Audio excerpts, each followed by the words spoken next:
everybody, George Morgan here. Good evening to everybody watching around the world. It's a pleasure to be back with you live here for the FuturEsportS FES League 3. It's event 3 here tonight, folks. And what a cracking calendar we have for you, or lineup we have for you tonight. I'm not alone though. I am joined by a legend, a man who joined me for event 1. He then raced in event 2, but he just couldn't resist to get back into the commentary box alongside me. It's the one, the only, Veloce driver, McLaren Shadow driver as well, Dani Bereznay. Dani, how are you, sir? Hi everyone. It's looking to be a great evening because there is 2 awesome tracks coming.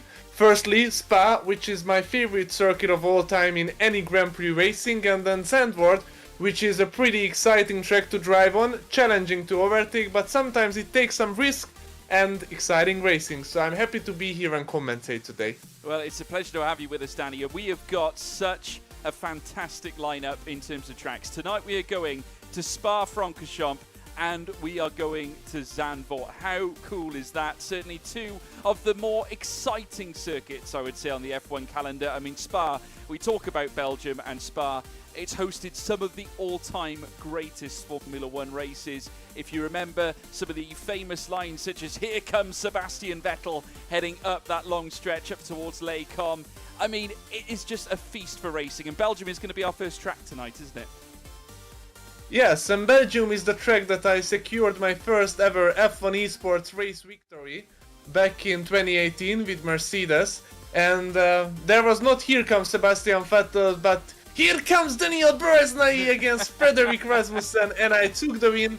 I actually started the race from pole, but it wasn't as easy as it sounds, because F1 esports is always very competitive, and these drivers that we are seeing here today, they are currently at the top of their form, one of the best drivers in the world, rooting for the best performance to be recognized by F1 teams who can sign them up once they have a pro license and eligible for F1 esports. And if they finish within the top 6 players, not today, but 2 days from now, in the actual Challenger series, then they will be able to be selected by any Formula 1 team, and how great it is.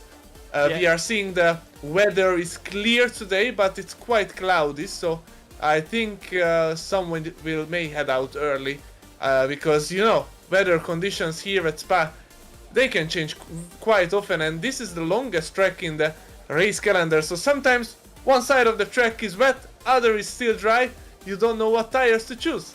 You're absolutely right. It can really, really put a twist in the strategy. Let's take a look as well. And just to say, Dani, I was watching your first win at Belgium all those years ago.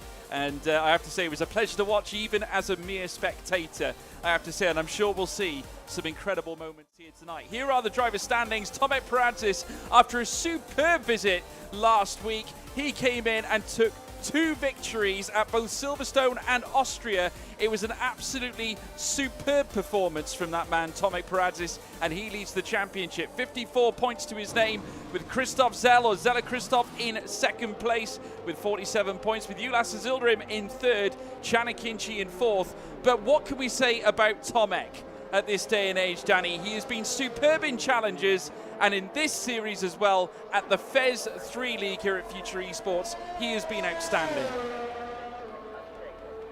Yes, Tomek is currently, I think, probably the best challenger driver by far. He is on esports top 5 level, and I really like the progress he has been making in the past couple of years. I wasn't his fan 1 or 2 years ago. He got involved in quite a few accidents and drama, and was quite aggressive on track, and I mean, he didn't got less aggressive now, but now his aggressiveness measured out and very accurate, and it's not an issue to be aggressive, it's an issue to be legal. But now he's totally within those fine margins of the rules of the track, of how racing should work, and I have huge respect for what driver he has grown to be. And yeah, one of my favorite, and I'm rooting for him to finish on a high here today and have a great momentum arriving to the last few F1 Esports Challengers event. Yeah, absolutely. Well, he's in good form. Driving the Alpine here today as well. As you can now see him making his way around on his outlap. There is one man currently out on a fast lap. We'll join Norbert Jacob for a run around Belgium as he now makes his way out of La Source. He's going to be making the almighty climb up through Eau Rouge, up through towards Radion. And then he'll make the almighty climb up through the Kemmel Straight, then to only meet Les Combes. What a fantastic circuit Spa is. 7.004 kilometres, that's 4.352 miles, 20 corners, await all of them now, as you can now see the string of cars making their way up on the track map, heading up through the Kemmel Straight. I hope everyone at home is looking forward to this event. We're going to be in for a really hellacious ride as we now watch the AlphaTauri make its way around the next right at Brussels. Just how important is positioning on a track like this, Danny? Because Belgium, so aggressive, so quick, yet so long, there is a lot of room for error, isn't there? Yeah, but also there is a lot of room to gain time, and this is why it's one of my favorite circuits, because you don't need to ultra sand it all the time. You just need to have a precise and clean lap, and I'm all about precision. I don't like full whisking it and sanding it, and unfortunately on some of these F1 tracks that is the better and faster strategy. Track position will also be really important, because you can say it's quite easy to overtake here, but it's not easy to overtake once the car ahead has slipstream, once the car ahead has DRS as well. And we often see trains in competitive and close races like this. And obviously the first 10 will start on the same tires that they qualified on. And this is only a 25% race, so not a lot of strategical options. You will only have one stop. I am betting that most of the guys outside of the 10 will try to have the opposite strategy, but qualifying is very important, and you shouldn't take it for granted, and you shouldn't trust yourself on the race, because you won't have so many laps, and as I said, it's not easy to overtake. No, not at all. Tomek Peradis already following on from our last visit 2 weeks ago with another P1 timer, 141.346. Clear by 2.5 tenths of a second, and that just goes to show the pace of the furiously fast pole as he's now making his way up through Eau Rouge yet again. Istvan Pukki in second place, in behind as well Kristóf Szelle in third as well, who's currently in P2 in the championship. But there's plenty of other up-and-comers looking to find their way through. Ulas Ozyildirim, who has been constantly in the fight, as well as Akinci, who is a very ruthless contender. He currently sits in P6. So looking at this now, and Samuel Bean just taking the top spot now, Danny. Are there any eye catchers? Is there a particular driver you're looking at that has a grand future, certainly in this race weekend? Yeah, I think the current top 3 really shows confidence already, and they are so close. It's crazy. The first 3 players, Tomek, Samuel and Stachulec, are within half a tenth of a second. That's a very small margin. That's only a couple of meters at even a speed of 300 km per hour. And this is the longest track in the entire F1 calendar. And even here, where there are so many errors that you can make and so many places where you can gain time, they are still so close. It really shows the beauty of F1 esports. It really shows the beauty of having equal cars, equal conditions, and everyone works as hard as they possibly can. And 21.3 is already an awesome lap time. The F1 esports pole was a very low, not 21, 41.0, and obviously setups got a little bit better as we progress in the game, and drivers have also some kind of evolution. But already more than 10 minutes remaining of the session and setting such a great lap time, it really shows how fast they are, because at this stage the track is like 2, 3, 4 tenths slower than how fast it will get at the end of the qualifying. I'm betting 41.0 or maybe a higher 40.9 will be the pole position, and I think the tightest will be between like P4 to P8, P10. I think the first 3 that we are currently seeing are clear from others a bit. And this is exactly what they are showing in the challengers as well. They have a slight advantage, and if they don't make mistake, they usually capitalize on that. Yeah, they certainly will. Well, already we're seeing 141.297, so if we are going to be seeing those late 140s, we're not too far away from them. It's going to be interesting to see who's going to capitalise the most. Already out on an outlap, Primož Miklavčič. He himself, as well as stern contender, we actually tipped him to be one of the front runners at the very start. Has certainly got a bright future ahead of him, but you could argue that the championship so far hasn't 100% gone his way. He's currently 7th in the championship standings, has been driving for Alpine. Today he is in the Aston Martin. But today, with 30 points on the table under his name right now, he has got plenty of names ahead of him that he'll certainly look to try and tip over, because he's currently in behind Samuel Bean and Istvan Pukki, as well as Akinci. And then, of course, you've got the top guys, Tomek Paradzis, Kristóf Szelle, and Ulas Ozyildirim as well. But there's still such a fine margin. Plenty of points on the table here, folks, certainly here at Spa, as well as Zandvoort for our second race here tonight. We're going to be in for a real treat, that is for sure. As we're now watching Primož Miklavčič make his way through the S-bends now and down through towards what will be Campus Corner into Stavolo as well. And there you can see him just winding the car through.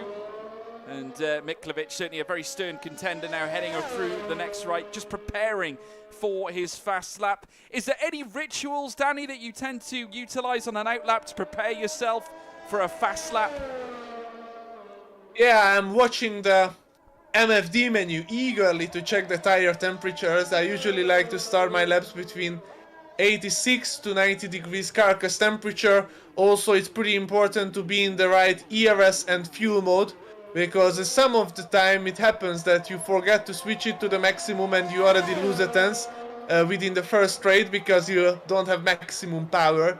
And as we see, the lap actually already starts in the last corner of your outlap, because your exit is really important and what momentum you can gain as soon as you cross the start-finish line. Yeah, well, Primož Miklavčič now heading up the long straight, and it's really getting to the point where it's now or never, certainly in this context. Remember, folks, we have a short quali system for the first race.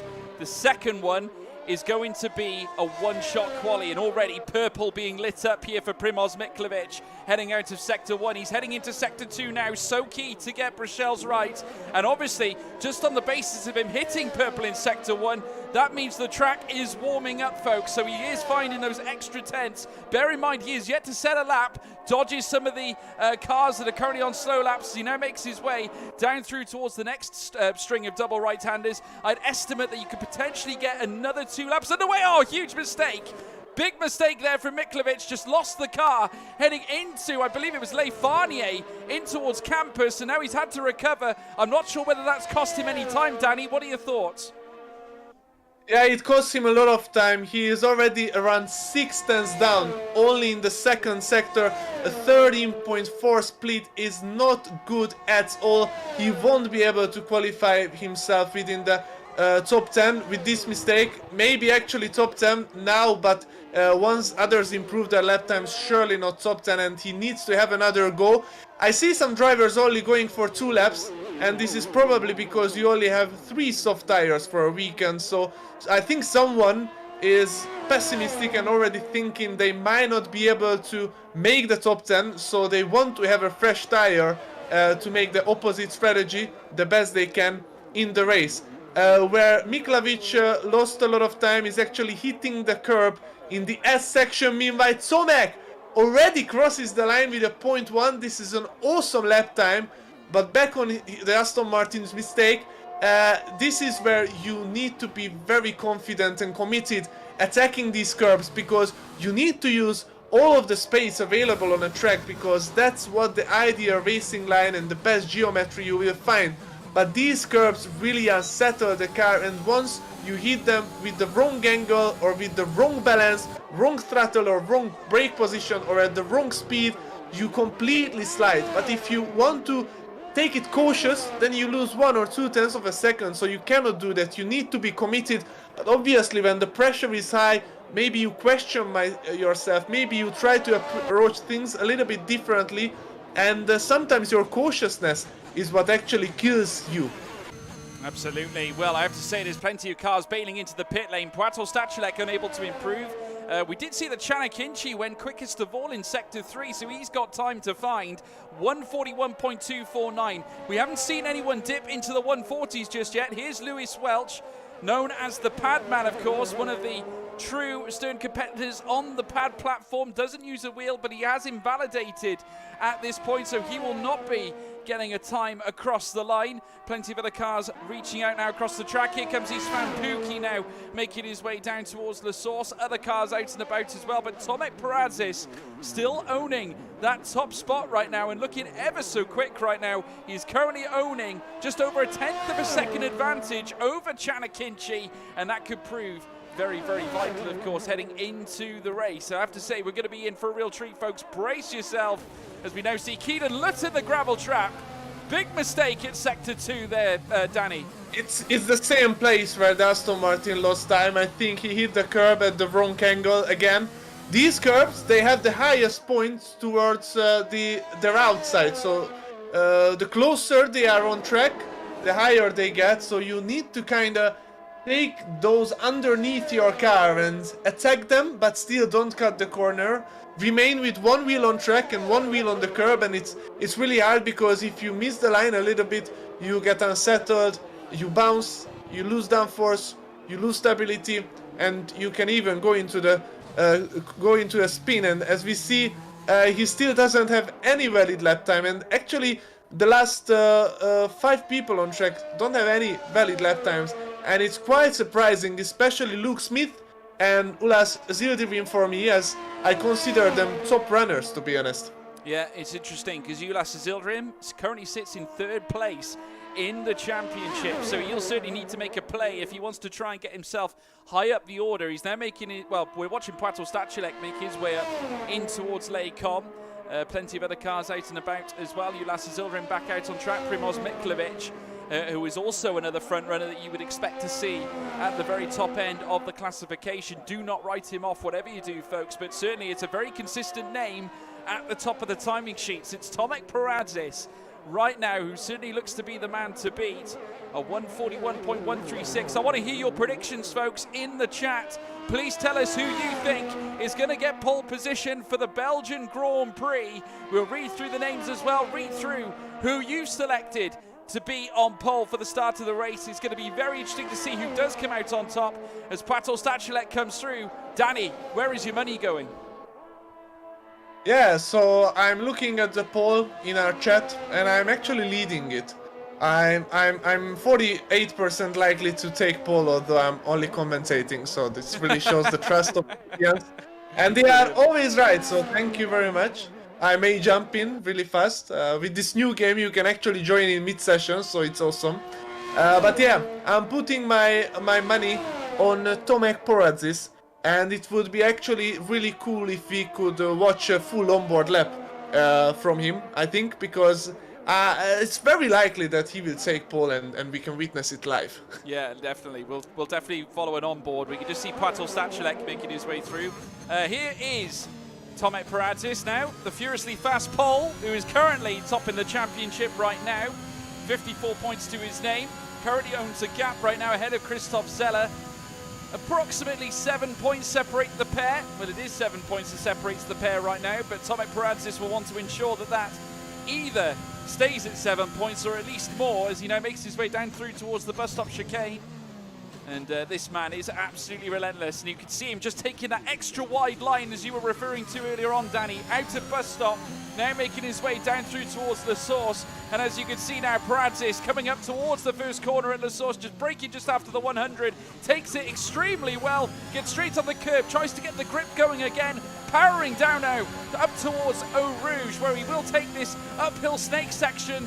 Of course, heading up through Radion now, out through towards Kemmel, and the Kemmel Straight, which will be coming up next. DRS now opened up here for Tomek Perazis, 8th gear, as he now makes his way up towards Lejkom. Now, as he reaches this point, he could break halfway through or at the 50. He leaves it last minute, but captures the pace very, very well. Heads out now off Malmedy, takes a lot of the curb on the exit, manages to control the car down through towards Bruxelles, braking down and gearing down towards 3rd, quick shift up to 5th, and now feathering the throttle again for grip, heading through the next left now once again, down through towards what will be the double gauche bend. Now this is a very key point as he makes his way through Pouon, swings the car, and again holds onto the throttle, straight back onto it as he now bombs down towards campus. This very, very tricky right-hander Adelaide Farnier very shortly. As he does so, looks ever so good. Yellow flags lit up, but it won't concern him. Stachulec goes quickest with a 1:41.066, but I firmly expect with a purple sector 2 here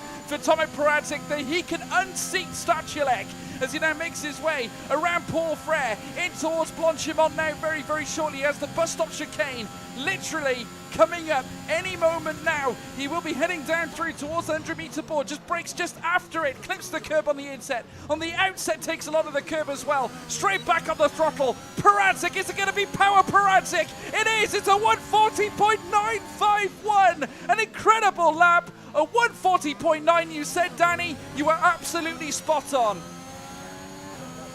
Predicted the pole, I predicted the lap time, and I have never heard a more awesome commentary live of an onboard lap that you just did, so thank you very much. I think you should all press the like button now who are watching, because this deserves it, man.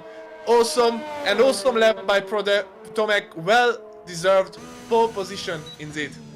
Danny, absolutely majestic, and this is why this man is currently leading the Drivers' Championship and why he is tipped to be such a hot prospect. We got plenty of others out on track as well. Stachulec still in third place. Ulas Ozyildirim up into third. Samuel Bean now making his way down. Now remember, he tipped Peradžič earlier on for the top spot. Can he unseat the pole? Heading out of bus stop as he now makes his way up towards the line. As we now watch him, the Aston Prosaic P2 is what he gets. Incredible. As we now see many others come up towards the line as well. We've got including Ido Martin, who is going to make his way through as well. Zoltan Border up to P16. Ido Martin, he can't improve. Iker Baena, he's making his way to the pit lane with a lost front wing, as well as Istvan Puki, who was up at the top earlier on as well, makes his way around the bus stop chicane, and as he does so, flickers on the throttle, heads up towards the line. Can Puki go higher? No, he can't improve. Piotr Stachulec, he's not going to improve. Ulas Ozyildirim, he's not improving either. Tomek Peradžič is on pole for the Belgian Grand Prix, Danny. Yeah, and my surprise, it's Kedon Lutt in the McLaren who came P4 with only setting one valid lap time, so he really clutched him when it pattered. Well done to him. And also Ozyildirim has been really back at the tap earlier on in the qualifying, but now he's up to P5, which is an awesome starting position in Spa.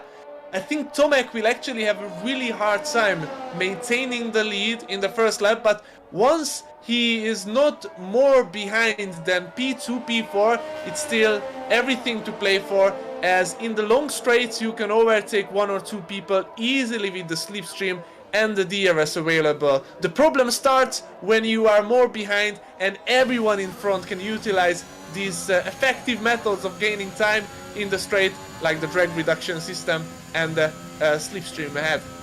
Yeah, there's going to be lots of overtaking, I think, heading up through Kemmel, but this confirms it, folks. Tomek Peradžič is on pole position, near enough a whole tenth of a second quicker than Samuel Bean in second place, who managed to get into second at the last moments in the Aston Martin. Very good clutch finish from Samuel Bean. Piotr Stachulec third, Kedon Lutt in fourth. Great clutch finish from him as well. Ulas Ozyildirim in fifth, Akinci in sixth. Kristóf Szelle in seventh with Szabó-Kónyi in 8th place, Ruben Vallejo in 9th with Milan Meyer in 10th, Norbert Jakob 11th, Louis Welch 12th, Iker Baena in 13th, Istvan Puki 14th, we got Primož Miklavčič in 15th with Zoltan Boda there as well, and Zsolt Bayer there as well in 17th, Ido Martin, and that pretty much marks up the list there, folks. But what an absolutely incredible qualifying session. Lots of action across the circuit. We're going to be very close heading into the race now, very nearly on the formation lap. But Danny, like you said, obviously he's got pole position, but it's not a certainty. The one thing about Belgium is nothing is ever certain. Lots of overtaking opportunities. DRS is always a prominent factor here at Belgium. Can Peradžič hold on to the lead right to the end of the race? Yeah, so in Belgium, in the actual race, sometimes, actually oftenly, not the fastest one wins, but the smartest one wins. And especially arriving to the last lap, it's pretty hard to play a good strategy, because if you are in the lead, you want to let go, but if there is multiply cars behind, then you risk actually losing even more positions than what you would initially use. So it's really hard to tactically position your car, and it's all about the last lap, and it's all about crossing the finish line in the last lap early as you possibly can before anyone else. And it doesn't matter how long you led the race, it doesn't matter how long you were P3, it's all about the last lap and all about preparing for that last lap. So I think the first two will be quite calm always in the racing, but from P3 to P6, P7, guys will be pretty aggressive to get up there and have a chance for the podium and win. Brilliant, and got to say, great insight again from Dani Bereznay. Got some huge news as well, everybody. Massive thank you to every single one of you. We have hit 2,700 subscribers. That is absolutely fantastic. Thank you, every single one of you, for your support here at the FuturEsports YouTube channel, and of course the Twitch channels as well. Please continue to show your support. Leave a like, subscribe, and also leave your comments as well, folks. We obviously want to hear from you. Who do you think is going to win this race? Just before we head to the track, why don't we take a look at what we've got to come this season as well, because we've got such a various amount of tracks to go to next. We've obviously got, after Spa, we got Zandvoort, of course. We'll be coming up to that one very shortly, as well as Event 4 coming up on the 15th of March. We're off to the Temple of Speed. We're off to Monza, folks. And then on the same day, Austin, Texas, to that very vibrant track at the Circuit of the Americas. The final event on the 29th of March, it is Mexico City to the Autodromo Humanis Rodriguez. We're going to be looking forward to that one. And then, of course, Brazil as well that same day. And I have to say, lots of history at Brazil, at Sao Paulo. The championship that wasn't for Felipe Massa, that eventually made its way to Lewis Hamilton in that Is That Glock moment. Could we see an Is That Glock moment for the final race in this championship? Who knows, folks? It is going to be a very special occasion. But let's head over now to our screen, certainly for the start of this impeccable race. Dani, I want to get your insight. Again, is your money on Perazis, or do you think someone else can steal the show? Yeah, so if they survive the first lap, my money is on Tomek. But we saw on Imola that the first two already crashed out, and it's not hard to crash out here because the straight is wide, Eau Rouge is wide, first turn is wide, but there comes Lecombe, and then the track tightens up and you need to slot behind the others. But you know, nobody likes to lose here, nobody likes to give up the position, so sometimes drivers, especially these young drivers, are eagerly aggressive to maintain their position, keep alongside, and sometimes crashes happen. So we never know for sure, but this is why racing is beautiful. It certainly is, absolutely. And get ready, folks, and we want to hear from you. Who is going to win this Belgian Grand Prix? Comments in the live chat. We're going to get ready for a spectacle like no other here for the FuturEsports FES 3 League. You're going to brace yourselves, folks, because we're going to be in for a hellacious ride. Keep it with us. First light, second light, third light, fourth light, the fifth light. And it's pedal to the metal, go, go, go, go, go, go, go. Tomé Perazis jumps off in front as well, but Samuel Bean giving him a headache around La Source as well. In behind, Puerto Stachulec, joined by Kedon Lutt, as well as Ulas Ozyildirim. Perazis leads though, Perazis leads, but he's very closely followed by Samuel Bean in second place. Further back, Akinci trying to scrap back too. Here comes Samuel Bean, heading down the inside now in behind Stachulec, looking to try and make it a 3 wide from the get-go. Perazis holds the inside line, heading in towards Lane Com. Side by side contact as they make their way through off the track, Samuel Bean, but he gives the position. Perazis in front. He starts the Belgian Grand Prix in front, and there's a Haas that's gone off. That's Ruben Vallejo. A close and dangerous start as again there was some 3 wide action in the Camel Straight, and it's not easy to position your car because once you lift, cars behind can overtake you, they can lift, so you need to be super aggressive because everyone is eager to take the place. But I'm quite proud of the field. I think it was relatively clean, except of Ruben. Everyone is within 3-4 tenths of a second compared to the next car ahead, so that's awesome, and it's everything to play for in this 11 laps of racing. Yeah, lap one in now. Tomek Perazis leads half a second. He's pulled a gap as he makes his way down through the next part of the straight. And he's just being reeled in now by Samuel Bean. 0.4 of a second now. The gap is being brought down by every stretch of the moment. Obviously Samuel Bean getting into that slipstream of that Alpine as they make their way into the bus stop chicane, and they'll cross the line to end the first racing lap of this superb 11-lap contest. Now we're seeing wheel-to-wheel action between Kristóf Szelle and Szabó-Kónyi. AlphaTauri versus Red Bull. No friends here at FuturEsports. Down the inside now as they make their way through at Come on, the switchback is superb there from Szabó-Kónyi, who immediately tries to fight back, just can't quite find his way past Kristóf Szelle as they make their way up through Eau Rouge. Now there's going to be a battle for the lead shortly though, because Samuel Bean makes his way up through the Kemmel Straight. Will he take the lead heading into Les Combes? Side by side they go. Samuel Bean with the advantage. Aston Martin hits the front. Bean hits the front. P1 he gets. Tomek Perazis down to second place. Until Tomek doesn't fall below P2, he doesn't have to worry about anything. We could see that he didn't try to brake late, he didn't try to keep it around the outside, he just slowed behind.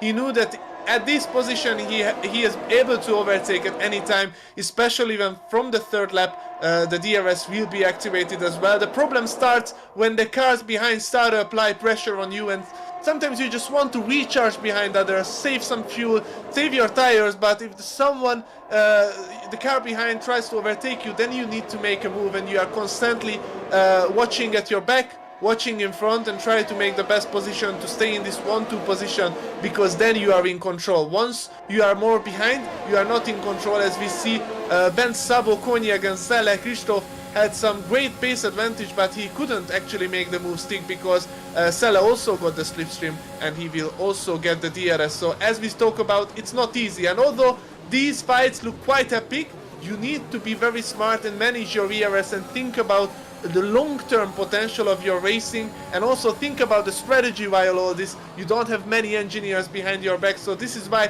F1 Esports relies a lot more driver intelligence than maybe even real life.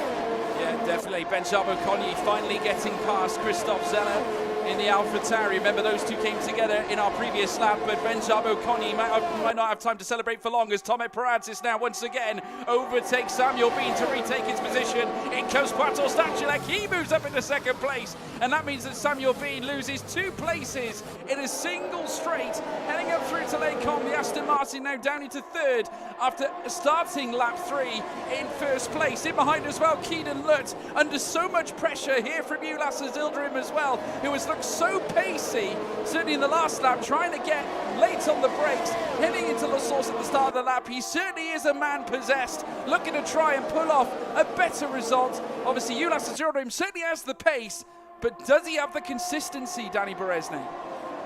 Yeah, I think Ulas is always surprising me with his race pace. Whenever I played against him, he was not so special in the qualifying, but in the race he can follow the others so close, like dirty air is not existing, and we see he is the guy applying the most amount of pressure in the whole field to the car in front in the second sector, and it's not easy to follow someone in the second sector, but once you are in this close, you don't have to use that much ERS, so you can make your moves more effectively. So it's looking quite good for him, and I think it's only a matter of time before he overtakes Kedon. Actually, no. He takes a strategical choice and goes into the pit with one of the first guys. Tomek also goes into the pit. He doesn't want to lose track position. So it's quite awesome how early people choose to visit the pit. Yeah, it definitely is, and they'll be swapping certainly onto those fresh medium tyres. Obviously starting on the softs that they qualified on there. You can see the tyres on the left-hand side, folks. Here's Luke Smith. He himself a man, very talented, signed by Race Clutch. He's now going to look to try and overtake his foe, Primož Miklavčič. So they now make their way up through towards the Kemmel Straight. Kristóf Szelle and Szabó-Kónyi come together, and Kristóf Szelle re-overtakes him. Luke Smith now moves up into P8 ahead of Primož Miklavčič as well, now up into 8th place. 0.4 of a second the gap between Miklavčič and Smith. Piotr Stachulec now into 12th as well, ahead of Perazis. Now that could be key, but all Perazis has to do is just sit behind. Is it the case now, Dani, that Stachulec and Perazis just need to work together just to try and maintain a good solid pace so that they can take their positions back after the pit stops are made. Yeah, it will be interesting to see whether the guys who stayed out can remain in the DRS, because once they lose that help, then pure pace is needed to catch up, and we see it's not so easy to catch up to Stachulec, to Tomek, and to Ozyildirim, who I think will come P3 instantly after everyone pits. So he made the right call, and I think also Stachulec and Tomek made the right call, because they were leading, they shouldn't risk. This extra one lap of tire wear won't matter that much at the end.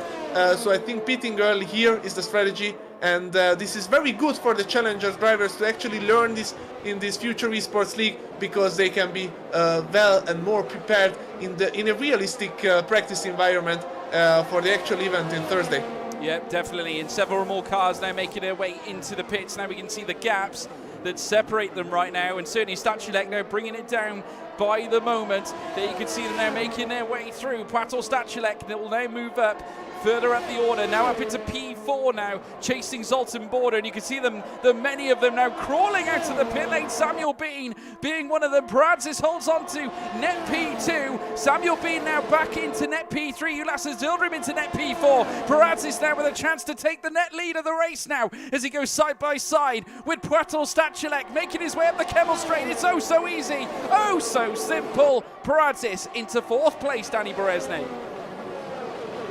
Yes, and the others had pretty awesome in-lap because they didn't lose DRS, they didn't lose momentum to the first two, so it's looking quite good for everyone. I think from the top 6 still everyone can win this race, and this is awesome to say.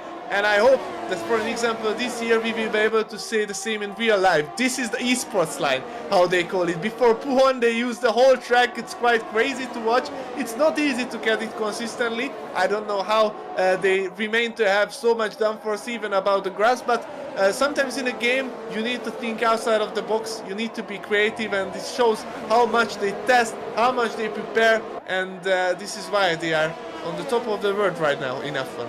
They certainly are. And obviously, looking ahead now to the new cars they're bringing out for the 2022 season, they won't be able to attack those corners like that, or certainly as aggressive, because we've seen the balance of the cars nowadays certainly not as good as what they were perhaps in 2021. So the drivers have to use their skills as Bence Szabó-Kónyi moves up into P10, a ghosting Kristóf Szelle making his way down the field. I'm just wondering whether he's left the session or something. I'm not quite sure. Iker Baena now moves into the pit. So does Zsolt and Border, and Primož Miklavčič. So Tomek Brazis is now the official leader of this Grand Prix.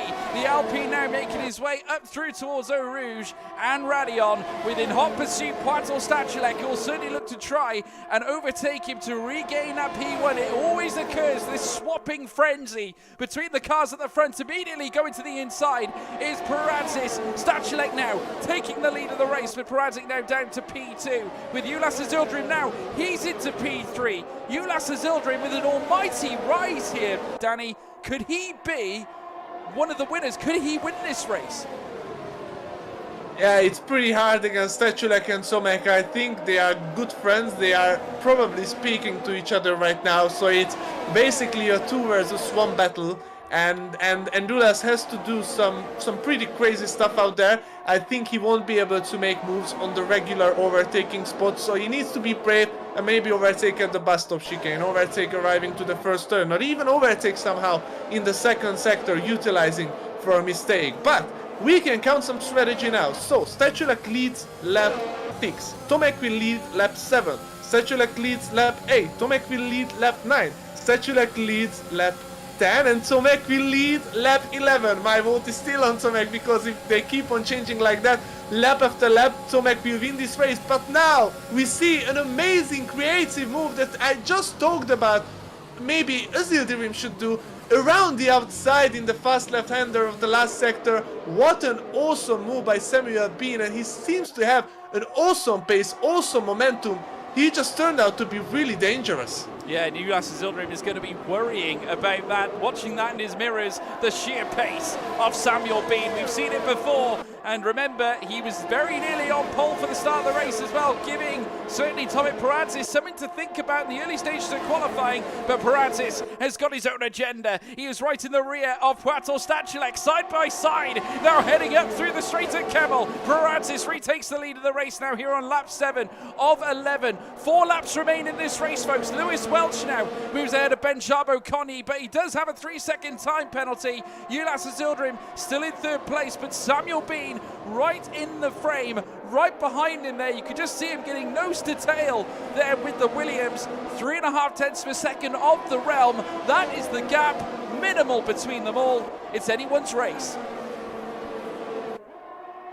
Yeah, and it all goes to plan, it all goes to the calculation as I talked about. Now actually Tomek, he started to push really hard in the middle sector. He has 7 tenths of an advantage here, 8 tenths of an advantage. That's crazy pace, crazy change of rhythm.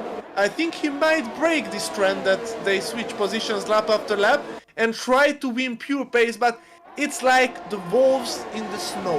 The first one always has the hardest time because you need to break the snow in front and then the others have clear path.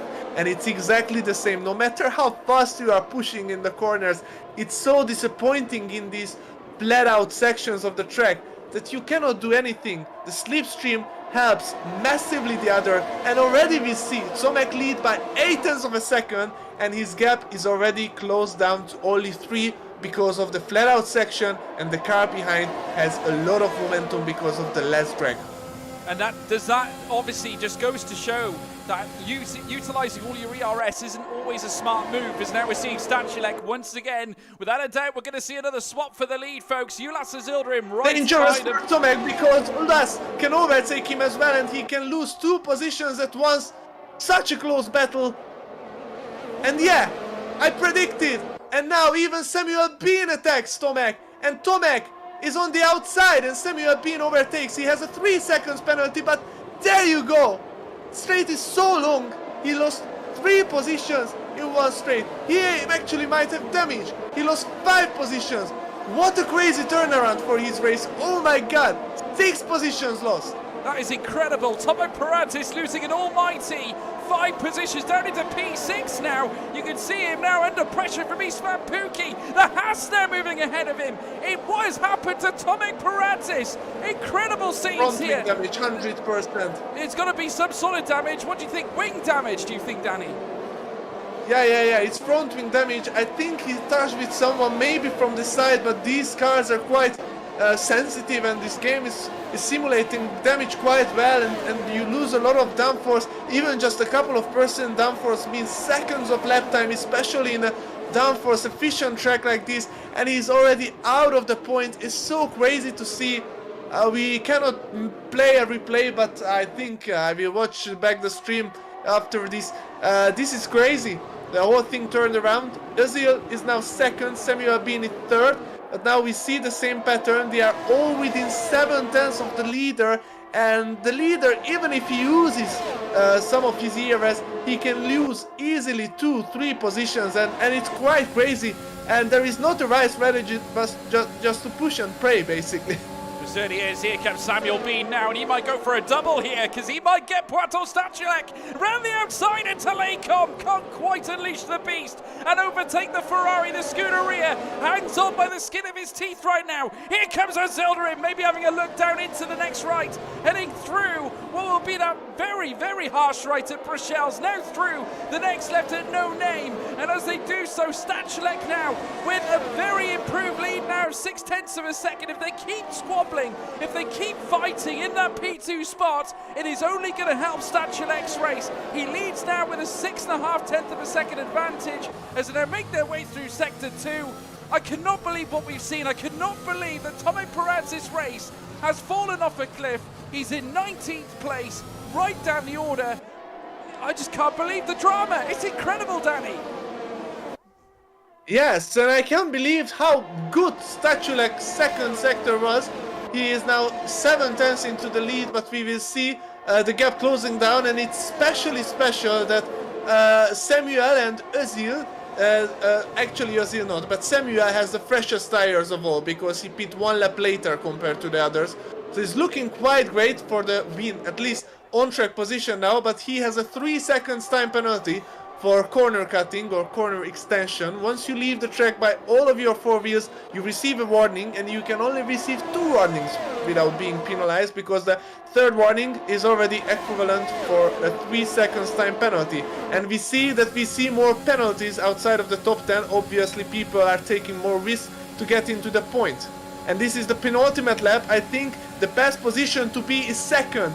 And Samuel doesn't want to overtake, but Özil knows that the best position is 2nd, so he tries to attack Samuel, but obviously he couldn't get past. Samuel also got the slipstream and also could open the drag reduction system, alias DRS, and now Samuel's position is looking really good here for the on-track race victory. But also Stachulec just seems to be pretty confident in the middle sector. He is already nearly 6 tenths ahead of the Aston Martin behind, and if he has over 40-50% of ERS, he can push the full straight, and then even slipstream and even DRS can only help you if you are within the 5 tenths of a second window. The 5 tenths of a second window will be the deciding factor whether who will come out on top. So we really need to pay attention to the top left corner and pay attention to the gaps. It's currently not enough for Samuel Bin, but now he has more than 20 seconds flat out section, and we see he is closing, and now he is in an awesome position to overtake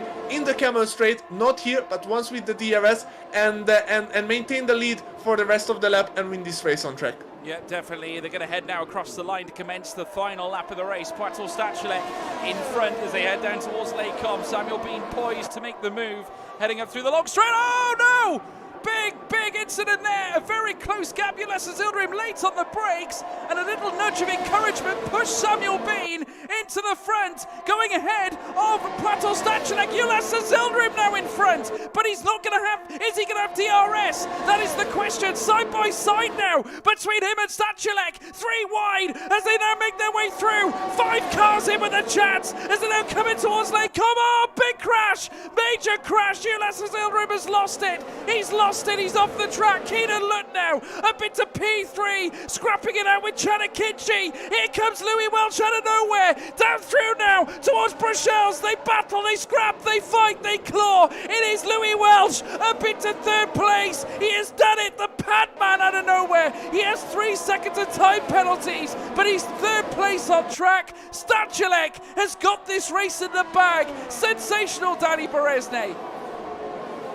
Yeah, I mean, I couldn't even follow the action that happened here, to be honest. Stachulec slowed down on purpose, so also the 2nd place, I think Samuel Bin slowed down on purpose, but then Özil didn't expect him, he hit him, he damaged his front wing, and obviously everyone behind got up with a big momentum. I didn't think Stachulec did anything illegal. It's all the rear's responsibility to avoid these actions. He didn't brake test anyone. He played the strategy well. It was very risky what he did, but obviously he rather took the gamble and take the victory, because if he remained first, he would have not win this race, but now he crosses the line first. Well done to him. And sorry for the drama. No, it was exceptional. Stachulec is your race winner here at the Belgium circuit of Spa-Francorchamps in our first race here in Event 3. Akinci, another clutch effort from the superb Turkish driver. He is up into 2nd place. Istvan Pukki again in the podium places. 3rd place for him. Incredible last lap action. I could not believe what we've just seen. It was totally unbelievable. I thought we saw all the drama after Paradzis had his fault or whatever it was with his wing. But I have to say that last lap was incredible, folks. I hope you all enjoyed that, but no question as to who the winner is. Piotr Stachulec takes victory here at Belgium at Spa-Francorchamps, and that'll certainly go a long way to his championship offering. Currently sitting 9th before the race in the Drivers' Championship. And I'm sure those points will go a mighty long way to his championship journey, that's for sure. But I have to say, what a race. I mean, how can you analyze a race like that, Dani? Yeah, you need to look it back from many angles. Obviously, slowing down on a fast track like this, it always causes some dangers, and cars just pile up. and we saw some of them were flashing, and when a car flashes, it means that he is under 10% of charge, so he loses some power, which is obviously not good in the straight. And even if you are faster, if there is like 2-3 cars ahead of you, you don't have physical place on the track for overtake, and someone tries from the grass, someone tries on the curb, and you lose a little bit of stability. You stuck together, moving wheels stuck together, and there the crash happens again. We never believe it, but F1 Esports and Challengers always offer last lap drama, and we see that there are people who are consistently within the action of the bad action, and they are suffering some bad luck and crashes. And for example, István Puki, he started from P14, he didn't receive a penalty, he was smart, he avoided every collision, and he finished on the podium. And sometimes consistent podiums is all you need. So this is again a lesson for the drivers to learn from. The first two in the championship, Kristóf and Tomek, they both didn't score any points, which is quite crazy. Now at the lead, things tightened up even more. Yeah, absolutely, and that's going to cause such waves in the championship fight, because of course Pradzik not scoring any points, it's going to bunch them all together just that little bit more. And Christoph Szelle as well, not scoring himself as well. He came out. It certainly was a crazy race. Not something we haven't quite seen anything quite like that yet. I mean, obviously, I think Austria was quite an eye-opener. We did, of course, see some action. I think in Monza, in Monza you will see exactly the same. This is what I talked about. It's all about preparing and surviving until the last lap, and there it's all or nothing. Everyone goes crazy, half the field crashes out, but there will be one winner. All the time, there will be one winner. Yeah, well, that's without a doubt. That's probably the one guarantee we can give, is that there will be one winner in the race. So, yeah, no, amazing to say the least. But, you know, that is what racing's all about. That is what we do this for, folks. It's all about the action, the drama, and the winners as well. We like to obviously see who comes out on top in amongst these very talented individuals. But obviously looking ahead, folks, so let's take another look at the calendar. We did take a brief look at it earlier on. We've already had Imola and Portimao. Of course, Danny was in the commentary box with me for that one.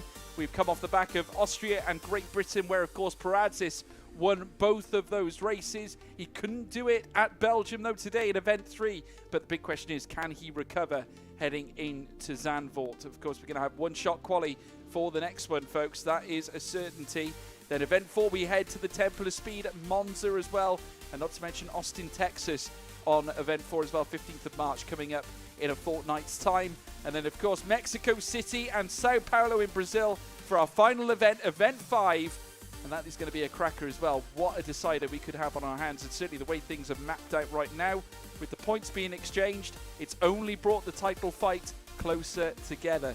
Now let's take a look as well at the track facts for our upcoming second race. We've got a huge offering coming up shortly at Zandvoort, 4.259 kilometers, 14 corners, and certainly Zandvoort itself, a spectacle when it comes to racing. Certainly the Dutch fans have a lot of passion.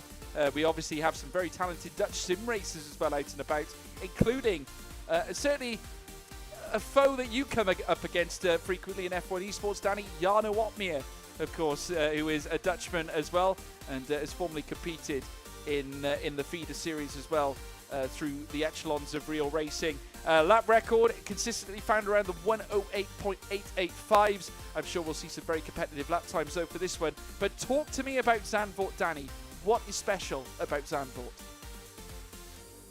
Yeah, I think Zandvoort is a track like Monaco, where it's more fun to drive and less fun to actually race there, because it's not easy to overtake, it's not easy to follow cars behind in turbulent air. After multiple laps of racing, tires start to overheat because of the intense load.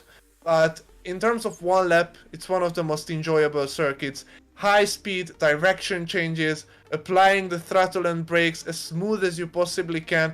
A track that doesn't allow any errors. It's a classic track with no tarmac runoff. It's always grass or gravel at the outside. Very tricky curves. Somehow like Nordschleife as well in Formula 1. I really like to watch drivers at the limit, and if there would be one race in Europe that I could witness and I haven't been there before, it's probably this track. And also because of the environment, because of the Dutch fans, obviously.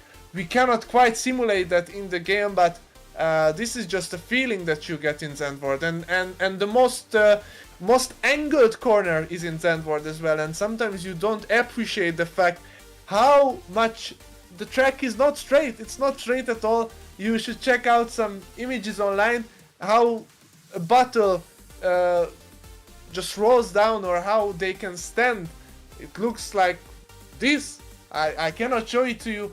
You never see these elevation changes in TV, but it's so much fun to drive on. It's so much fun to feel the the car react to that, and especially in real life, the high G-forces, the high grip, the high everything. It's just a crazy circuit to race at. It certainly is, and you got certainly the bank corners provide such a feast of drama as well. You banked corner. I didn't know this word in English, unfortunately. No, that's absolutely fine. I mean, it's such a grandiose circuit, and you know, it does test the drivers in a different way to what we saw at Belgium, because whereas Belgium is a very long track, Zandvoort is sort of short and snappy. Would you say that's about right? Yeah, it's actually the second shortest track in terms of lap time. I'm not sure about the distance, but in terms of lap time, this is the second shortest track number one, yeah? in the calendar. Yeah, and we are looking at pole position time of 1:08.5 in the one-shot quali, maybe even a 6. In the one-shot quali, you get your car with 93, 94 degree tires, and they can overheat in the middle sector already, so you cannot make any mistakes, and sometimes driving too fast doesn't work because you will lose more time at the third sector than what you gained in the first two. So you need to be strategical, and this is not always the case in a qualifying. Qualifying is sometimes all about full send, but here you need to use your brain and balance your car the best way possible. And one-shot quali, it's super hard here, because in a short quali you can have an outlap and you can cool down your tires maybe to like 80-85 degrees, and then you have more like a puffer in terms of temperature. But here you get what you get from the game, and it's pretty challenging, and I'm sure we will see drivers even spin on a qualifying lap. I'm 100% in that. And I think who takes the pole? I think it will be Tomek again. I see his performance in some of the leagues. In Zandvoort, I've never seen him outside of the top 3. This is a track I think he really enjoys, and I'm not expecting anyone else, maybe Samuel Bean, who is really up there in terms of qualifying performance, but here, Kristóf, Stachulec, they are more behind for me. Yeah, well, we'll certainly look forward to seeing who is going to come out on top, folks. Obviously, short quali, or certainly one-shot quali, is going to provide us with a sheer spectacle. It's going to really test the drivers to the absolute utmost. And the big question is, how are they going to deal with that pressure, of course, of competing in that situation? Obviously, let's take another look, obviously, at the drivers. Obviously, we've already seen them compete at Spa tonight.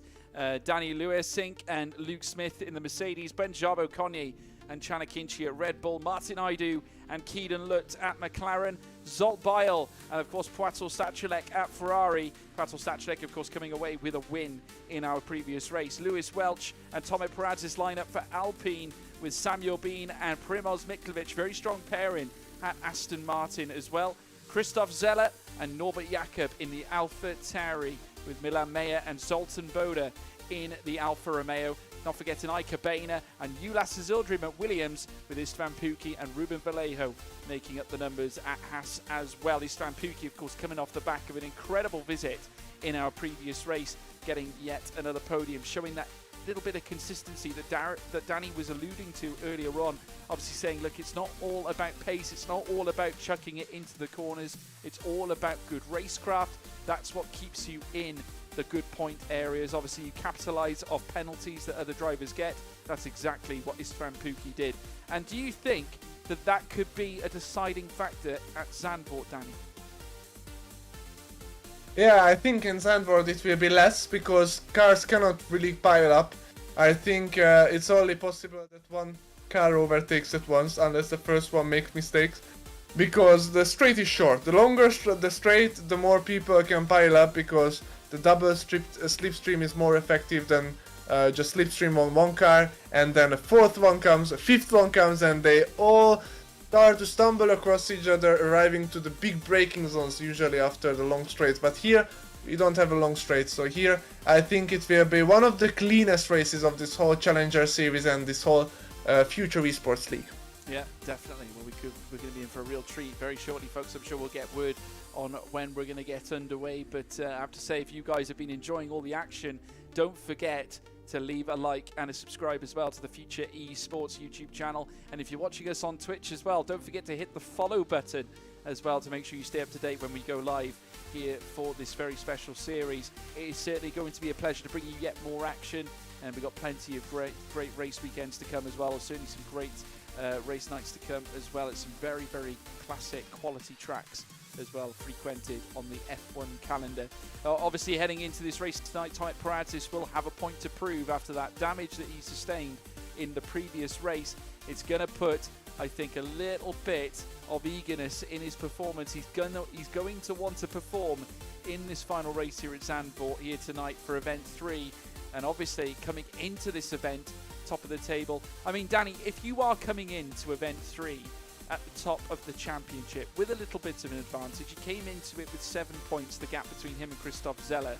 Obviously, off the back of a disappointing race at Belgium, a race where you would have expected Tomek to actually perform at the very top and certainly get the result. Do you think he's going to be striving and certainly gunning for more at Zandvoort? Is he going to be looking for revenge? Yeah, I think he does, because there is not a race tomorrow and not a race the day after that. We have to wait 2 weeks for the next event, and when you practice so much for an event, you want at least one really good race to make you feel that it's worth it. And obviously, this is not the real thing, so people maybe take it a little bit less serious than the actual event. But as we spoke about a lot of the times during this live stream, nobody likes to lose. And I think Tomek, if he wins this race, that's 25 points. And 25 points is actually more than 2 P4 results, because 2 times P4, it's only 24 points. So a race win, it's a big advantage. It's a big difference in terms of points. So you can compensate a lot of failures if you can win some race. And maybe this is one of the reasons, the pointing system, that some of the drivers take some more risks than they should, because they know that race winning, it's so much. I talked about consistency, but if you want to win a championship, then you need race wins, because with P4, P3, even if you get it all the time against the race winners, you lose like double the points. Yeah, you certainly do. Absolutely spot on. And, you know, it means that every race, every moment counts. Certainly in a race such as this, it's going to be so tight. But obviously, looking ahead to this one, we're going to be in for a real treat, folks. Very, very close racing. And it's going to challenge the drivers to be really on their toes heading into this one. You cannot afford to make a single mistake at Zandvoort, because it is going to be very much chain racing through this circuit. Of course, one mistake can cost you a lot of time. There's a lot of raised curbs here at Zandvoort as well, so be sure to be on your guard. We're going to be in for some sheer fireworks, that's for sure. If you have any comments in the live chat, folks, please let us know, and we can answer any questions that you may have. Of course, as I said before, don't forget to subscribe and also follow the channels here at Future Esports. It's a pleasure to have you on board. We're celebrating 2,600 subscribers here tonight. An incredible achievement, certainly, for this league that is certainly on the rise. We've done some truly magnificent things. Certainly the last 2 events have been absolutely epic. We've just come off the back of a phenomenal race at Belgium as well. And if you haven't done so already, if you are enjoying the coverage, why not leave a like as well? Leave a comment after the broadcast as well. I hope you're all going to be watching it back afterwards. Let us know on Twitter as well what you think as well. You can catch Future Esports on Twitter as well. I mean, you can catch me on Twitter as well at George Morgan TV. And you can even check out Formula Dani as well on Twitter as well. Because you like a bit of Twitter now and again, don't you, Dani? Yeah, I share there quite rarely. But Instagram, I'm more like a model, you know. I post at least 2 times every month, so this is quite crazy. You can follow me, because I will not be in your timeline, but when I will be, it will be pretty important. Especially if you are a girl, follow me, wink wink. No, everyone can follow me, and I'm happy. It's all the same numbers. We're gonna have to have a segment on the show saying a date with Dani, and we'll pick someone at random. Yeah. That would be very good. And thank you very much for tuning in. I think these events are awesome, and it's nice to be part of the history of F1 Esports growing. Obviously, we see some more drama than what we see in real life, but from the place what we came from, I think it's getting more and more realistic, more and more serious. Even just these leagues, these events, more and more competitive people tune in. As F1 esports is very interesting. You only have like 4 events in a year. That's 12 races, 3 races every event, and that's it. Basically, that is your job. And if somebody said that, they would congratulate you because you don't really have to work. But it's not the case. You need to be on the limit off season all the time because you will get crushed by the pressure in the actual thing, and you need to get into the habit of competing, of racing, of winning, of delivering all the time, and then you can capitalize on that in the actual F1 esports. But the people who just go away to a winter sleep, to an off-season break, I think they won't be the best in the actual F1 esports, and I really have respect for those who race 12 months out of in a year, because this is really hard to do, especially after years, and we see some names that have been there for years. And for an example, being a double world champion like Brandon Lee and Jarno Opmeer in F1 esports it's really hard because you beat the odds, every odds, 2 times in a row, not only once, like winning a lottery once, it may happen, but if you win it twice, it's quite crazy. And the whole field is basically within 0.2 of a second pure pace. Cars are equal, more than 200,000 people try to sign up for the Pro Series as a driver and challenge for those top spots, and these people are mathematically within the top 0.1% of the world, and it's really fun for me to watch every single week, and I'm really passionate about it, and I really appreciate what we are seeing tonight and what we will be seeing in the future, and it's gonna be awesome. Yeah, definitely. I mean, obviously, Danny, a word on that. You brought up league racing and how important it is for drivers to keep working all the year round. Just how important is the rise of league racing, and certainly in terms of opportunities for drivers to make a name for themselves. But not only that, the drivers who currently compete in F1 esports, just how vital is it to stay fresh on the game?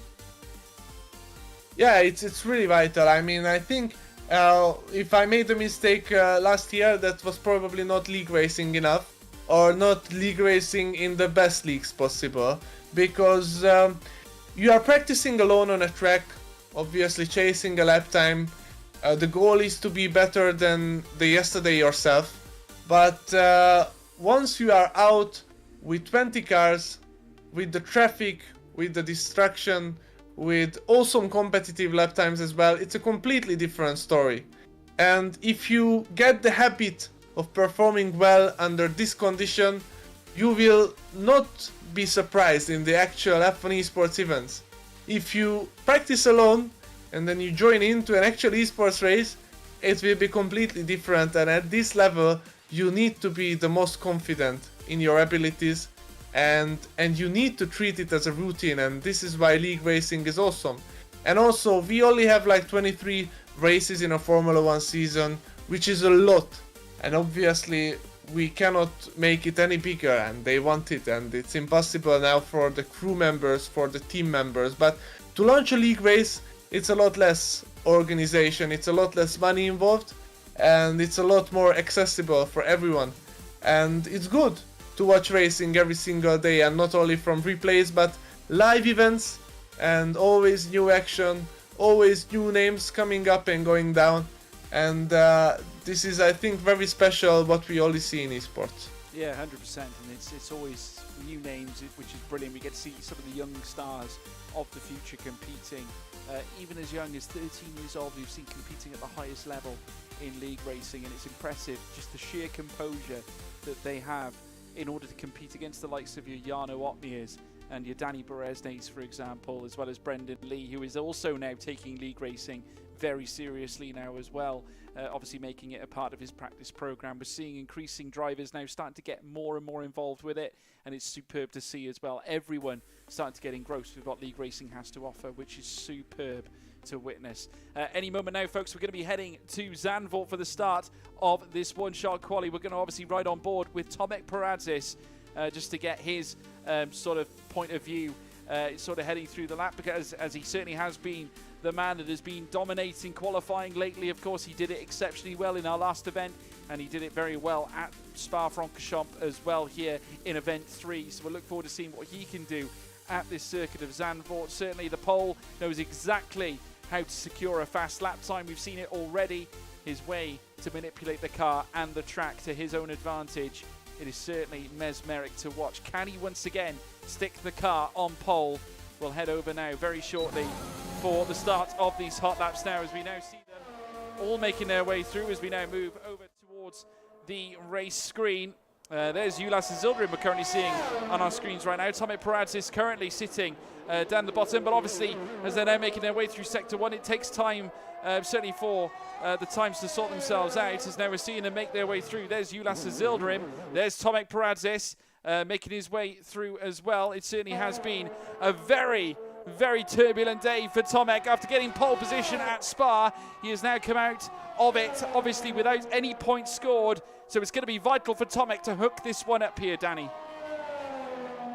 Yes, and it's already a purple first sector. He's leading, and we see that he doesn't attack the curbs as much as they did at Spa, because these curbs are like at the Nürburgring, pretty high, and they unsettle your car instantly. And also, the lap is so clean so far. He didn't touch any grass, he didn't lose stability, and this is so crucial to keep the tire temperatures low. And we see that he lost a bit of momentum here in the third sector. He was P3 momentarily, but then he had the good exits from these slow turns, and he is leading. And once again, I'm pretty sure that he will take pole positions, and it's Samuel Alpine in P2, Chad Akinci in P4, and the championship frontrunner Szelle Kristóf has a better qualifying this time, finishing the first 2 rows. But it's Tomek again, super consistent.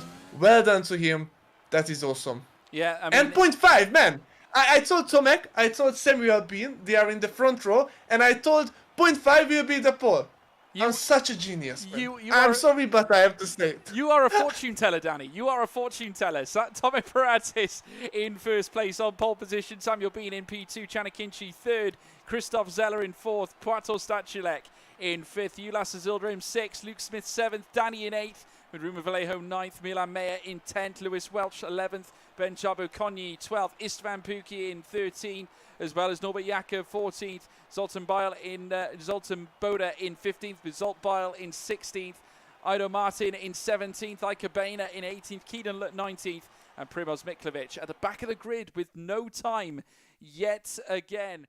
Not a good showing again. I think that was probably a spin. I think it could well have been. Was probably a spin. It could well have been a bit of a ballet movement, certainly a bit of a spin on the ice, certainly, but no, incredible. Yeah, so it's pretty exciting. For example, from FuturEsportS Istvan, he was leading, or actually was quite in front in the first sector, but what I talked about, he probably overcooked his tires, and then he lost it all in the second 2 sectors. And Tomek, he was not starting the lap quite great. In the first few turns, he was out of top 10, but then already at the end of the first sector, he had the awesome exit for the long flat out section. He set purple. In the second sector, he set purple. He lost a bit of momentum again during his lap, but then at the last 2 corners, the crucial exit points where he needed the real traction, he had it and he took the pole. And in the race as well, track position, here it will matter a lot more than Spa. It's not easy to overtake, and the pit is quite hard to entry, quite hard to exit. So I think pitting and maybe speeding in the pit will be an issue here. A little bit more than, for an example, corner cutting. And here it's pretty hard to corner cut, as people don't really use the track, as there is always grass and gravel everywhere. Yeah, absolutely. And you answered my question as well at the same time, Dani Bereznay. Certainly, it's going to be a question that certainly this circuit overtaking is not easy. We just see Tomek there, a little bit aggressive on the throttle, very nearly spinning the car, oversteering. And that is something that we could see a lot of in this race today. So easy to oversteer out of the bank corners. And you've got to be oh so careful. That Hugenholzbox section is just so dangerous. If you get on the throttle too much, you can find yourself in the Armco barriers. But nevertheless, Tomek Peradze is an experienced competitor. Despite his young age, getting into challenges, dominating challenges right now, certainly topping the timing sheets yet again. He'll surely be looking to get a win under his belt after the disappointment at Spa. Arguably should have won the race we just had at Belgium, but unfortunately when damage came to the fruition, it wasn't to be. I'm going to ask you now, Danny, before they get started for this race, who's going to win? Where's your money going on this one? Yeah, my money is on Tomek or Alpine. The two of them, I think. But I think we should really pay attention to the cars below P3, because I don't know, crazy strategy may happen.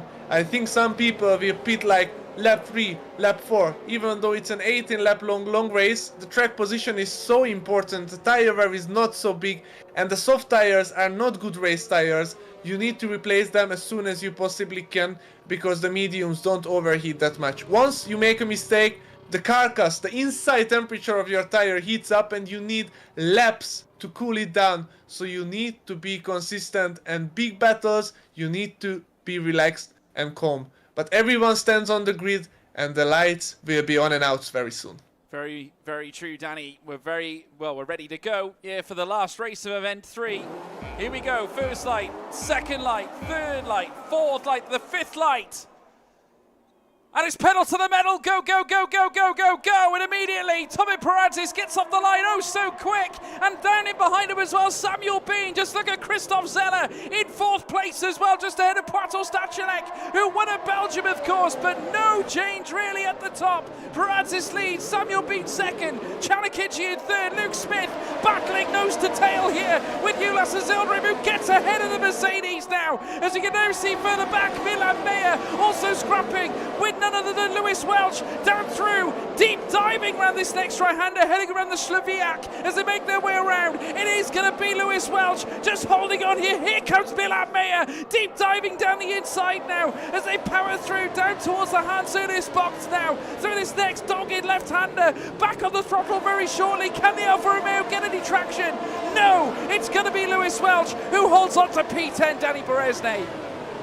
But this battle is not over. Milan is still looking at the inside, looking at the outside, but I have to give huge respect to Louis Werk, because he manages to keep this fight so clean. And don't forget, viewers may not know, he is on a controller. It's crazy how good his hands are. I would never be able to play like this on a controller. It's truly satisfying to watch, and he's so consistent. It's the easiest for him to make mistakes. He never crashes, never invalidates, rarely gets penalties.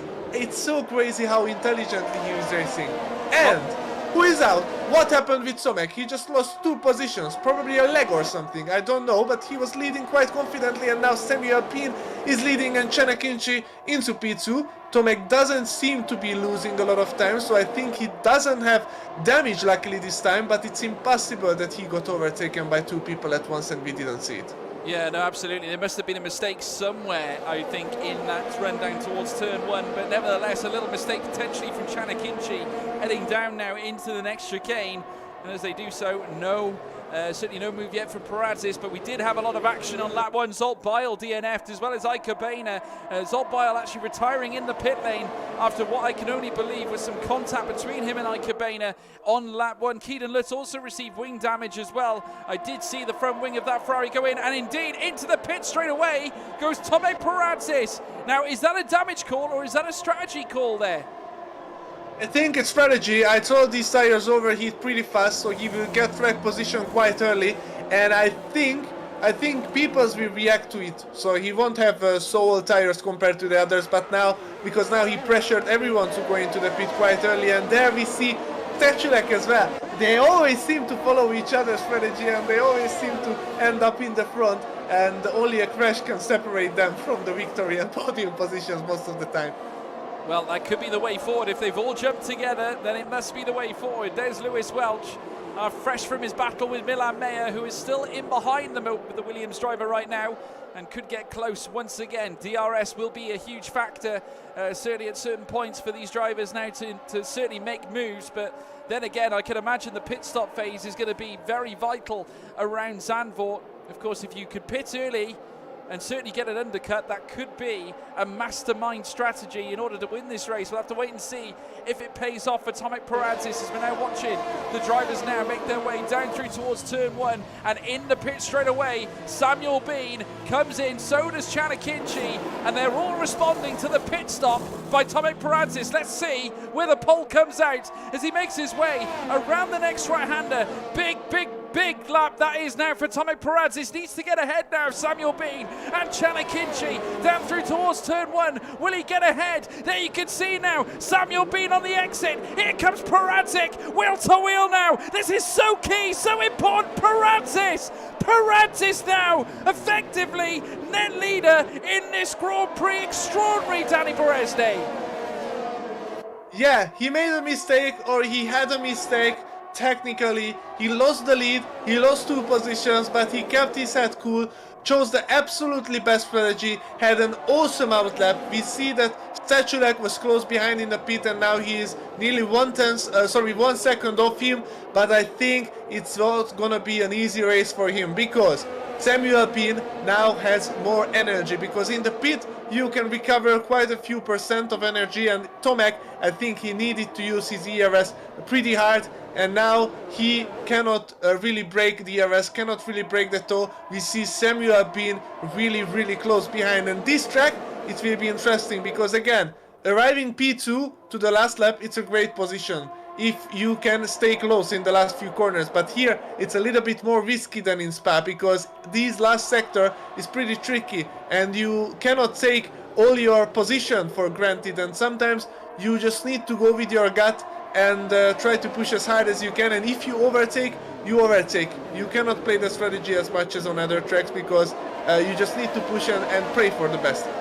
Certainly do. Samuel Bean did have a look at Tomek Perazis down the main straight, just did not quite get into a position to open it up, but nevertheless he's still in behind and waiting, certainly very patiently. Plenty of laps in this race here at Zandvoort. Of course, the way it's strung out right now, Tomek Perazis effectively net leader of this Grand Prix, 10 seconds away from Primož Miklavčič, who of course failed to set a time in qualifying. Ulas Ozyildirim has left the session. We've lost Ulas Ozyildirim, so that means that he is now out of the race. A big DNF there, and certainly Ulas, who looked to be one of the main contenders at Belgium, has certainly had a very different race here at this one. It's not been a good night for Ulas, has it, Dani? No, it's not been a good night, because I don't think he scores any points today.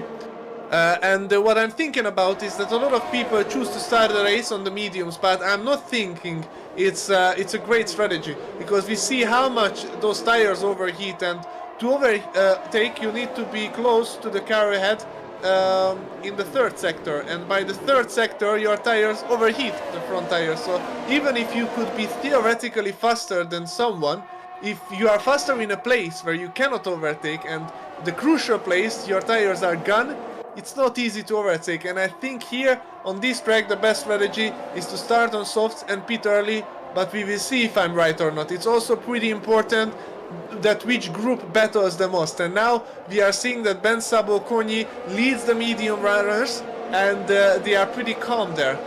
They have a 6/10 of a gap, not affecting other space, and now Tomek needed to defend against Samuel, and with all these defensive moves you lose a bit of time in the race, and you lose a bit of time compared to the opposite strategy, and it may kick your back once they come back to you at the end with the fresher tires, and then you cannot do anything. But it seems that Tomek doesn't want to let this position go, and he moves to the inside all the time. Samuel Bean tries to attack, but this is all time lost for them. Certainly is. Not able to get ahead of Tomek Perazis is Samuel Bean, once again left frustrated by the Alpine, who now currently in his net lead position has already boxed. He has got Primož Miklavčič ahead by a good 10 seconds, but then he of course makes up part of the group that currently leads this race, being led by Szabó-Kónyi in first place with a half a second advantage over Istvan Pukki in second, Norbert Jakob in third, Zsolt and Baena in fourth place. In behind Tomek Perazis, you can see there Samuel Bean still very much on the tail of that Alpine. Nothing separates them. Piotr Stachulec up there as well. I mean, what a night it could be for Piotr Stachulec if he could upset the odds here, potentially get a second win as well, and do exactly what Perazis did last time out, where we went to event 2, where of course it was Paradis who would win at Silverstone and Austria. Can it be this time? Piotr Stachulec getting a double tonight. We'll have to wait and see as they now make their way down the stretch. Big chance this time for Samuel Bean as Paradis now moves along to the paddock side. There you can see now the Aston Martin outside line, but Paradis again with that expertise in defensive driving holds on to that net lead of the race. P5 he stays. Samuel Bean still in P6. It's so crazy that they are so much faster, even like this, than the cars who stayed out, because in the last lap Tomek still gained 0.3 of a second compared to Ben Sabo, who is leading the race. And they are losing at least 3/4 of a second battling, but they are still looking very, very good. And don't be fooled, their tires are only 2 laps fresher than the front runners, because they pit lap 2. So if the front runners do the same strategy as them, they will need to go up until lap 15, and then they will have really small amount of time to overtake. This is why I don't think the opposite strategy will really work out for them, to be honest. No, well, there's Kristóf Szelle, and now we're seeing some moves being made now further up the field. Could this be the elusive pit stops now? Szabó-Kónyi, I believe, in the pits. So is Zsolt and Baena. Plenty of others as well. István Puki, Tomek Paradis now moves in to the on-track P2 position. Primož Miklavčič still out on track. He's going to leave it to the very last minute, but I don't think that is going to be a fruitful strategy for him. Incidentally, now Szabó-Kónyi comes out in P12. He's going to really need to get a move on. We are now at the halfway point in this Grand Prix. Sensational stuff indeed, folks. Hope you're all enjoying yourselves there at home. Samuel Bean getting closer and closer to Tomek Paradis yet again. We're going to be in for such an amazing fight here, certainly in this last race of event 3. I have to say it's been epic. Here comes Milan Meyer though on Dani, and he does get ahead actually of the Mercedes. Milan Meyer into P10. Yeah, I think people on the opposite strategy pitted quite early. We see that the front runners did 2 and 3 laps on the softs, and now the guys who pit want to do 9 laps on the same tires, and it's looking great at the first lap because tires still don't overheat, and Sabo Bence already overtook 1 or 2 cars ahead, but 2 laps to go and he will get stuck, I think. Yeah, absolutely. There's Szabó-Kónyi making his way through now, and there's Paradis still holding on to the lead. Samuel Bean not able to get close enough to make a convincing move. He stays in P2. Dani is actually retired from the session, so we've lost another car. That's 4 cars retired here at Zandvoort. And again, it just goes to show how ruthless this track really is, folks. It is absolutely incredible. The drama keeps on heightening up. The question is, can Paradis hold his nerve, or will he sustain any upsets, any damage later on into this race? We'll have to wait and see. Paradis in front, 0.3 of a second to 0.4 the gap between him and Samuel Bean. Piotr Stachulec in 3rd place, still in touch as well with Akinci, and that man again, Kristóf Szelle, very much in the fight as well. Do not count out the AlphaTauri with Luke Smith, the talented man in the Mercedes, in behind as well. Dani, do you still feel comfortable that Tomek Paradis can take this race? Yeah, I feel really comfortable with that, because here there is not plenty of room to overtake if you are P3, P4, P5. The ERS regeneration is quite hard, as there are no big braking zones, and it's the braking and kinetic energy that modern technology uses to charge up these cars. So it's not easy to fight because you don't have multiply opportunities, and we see some battle midfield. The soft runners are at an awesome pace right now, but I'm wondering how long they will last. And Valeo, he had a big crash, and he's out of the race. I didn't exactly see how happened. No, it was just before the bank corner and the Hugenholt spot, and he certainly just seemed to lose it around turn 3.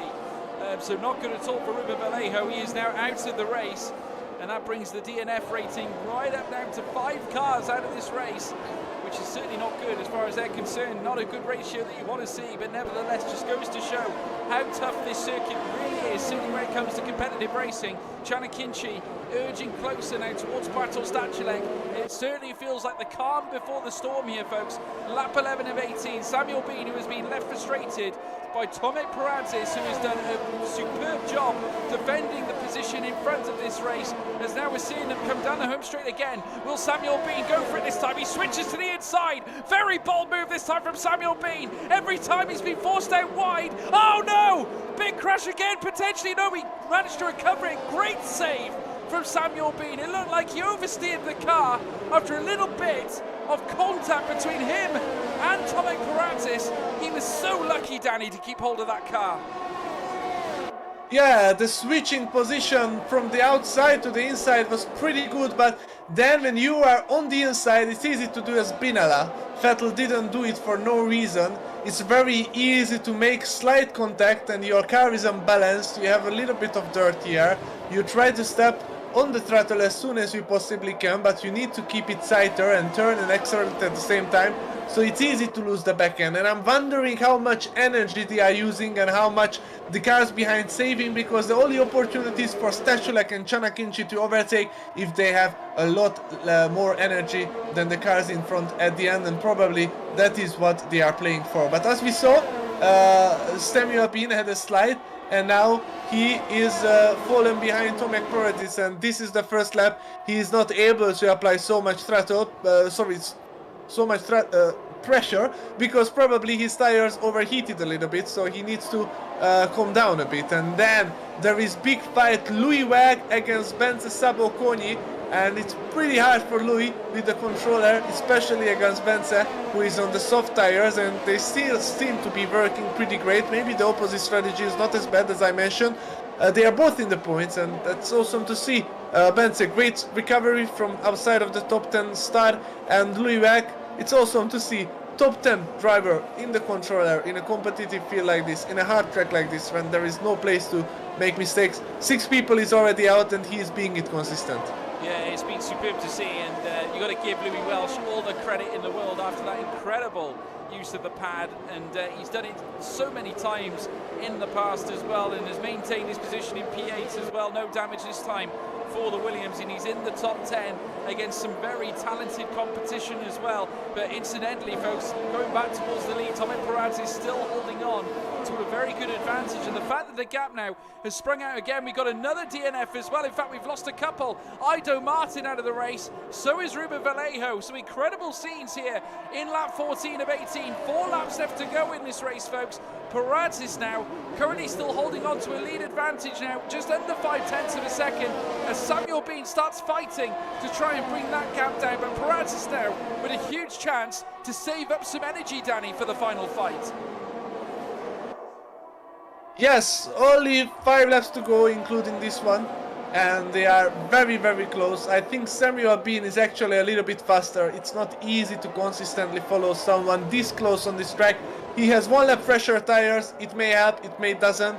Probably his tire temperatures can be a little bit cooler, because we see how aggressive he attacks and how close he can get, especially in the last sector, and it's all about mechanical grip. And now I think he is closer than he has ever been, and he wants to overtake, but he doesn't want to use all of his energy because he wants to save for the last lap. So it's pretty a two-way situation, but now I think a position change will happen as Samuel Bean closes up on Tomek. Tomek defends the inside more than ever. Samuel breaks very late on the outside. He manages to keep ahead. Tomek has a better exit. Tomek is on the inside now, but it turns to be the outside line for the banked left corner, and I have a very laggy stream that's coming from you, but Tomek somehow stays in position for now. But it's another flat out section arriving to the start of the second sector. Samuel Bean used some of his energy to apply more and more pressure onto Tomek, but he still needs to be agreeing with the second place, that he still has 3 laps to go, which is 3-5 more overtaking opportunities. That is incredible. Great show of defending and stern defending and defiance from Tomek Perazis to hold on to that lead. And that's brought Piotr Stachulec into the fight as well. So can the Ferrari, can the Scuderia get another improved result here? Remember, he got the win at Belgium earlier on tonight. Can he get an improved podium position at this point in the race? Paradis once again urging towards the paddock side. Here comes Samuel Bean for another go at the lead. He gets it absolutely this time. Oh, Piotr Stachulec gets caught by Tomek Paradis. Has he managed to keep the car under control? There's a huge scrap now leading in towards P3. A huge opportunity for Akinci, but he cannot find an advantage. Samuel Bean now leads this Dutch Grand Prix. Sensational now with Tomek Paradis in behind. It's going to be such an almighty fight between these two great drivers.